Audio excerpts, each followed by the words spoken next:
Nakikita ko nga sa aura mo na parang kumpleto na halos. And then, dumating pa sa buhay mo si Nico Loco, hindi ba? Na parang...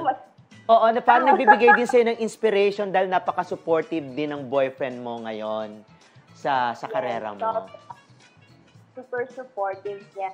And I don't know, feeling ko, kasi first boyfriend ko siya eh. Feeling ko, alam mo yung feeling na hindi lang siya boyfriend for me. Alam mo yung nandyan siya palagi for me, ginaguide niya ako always, pinaprotect niya ako always, and same kami ng craft, same kami ng work, so lagi nga akong ina-advisean kasi siya, matagal na siya sa showbiz, right?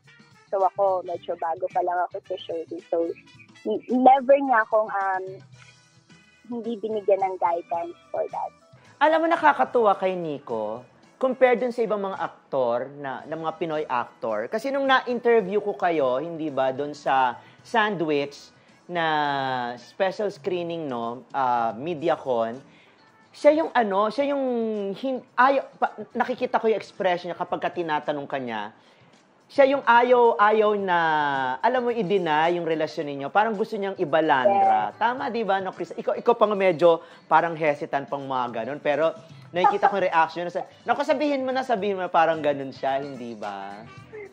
Hindi, kasi hindi naman siya, hindi ko gustong i-share. Kasi syempre, that time, to be honest, Ray, parang syempre, hindi kami nag-usap about that eh. Pero ready naman kami na sagutin lahat ng if ever tatanungin kami ng mga press, ready naman kami. Pero parang ayaw kong i-share yung private life ko sa mundo. Parang gano'n. Pero impossible. Nasa shoot, diba?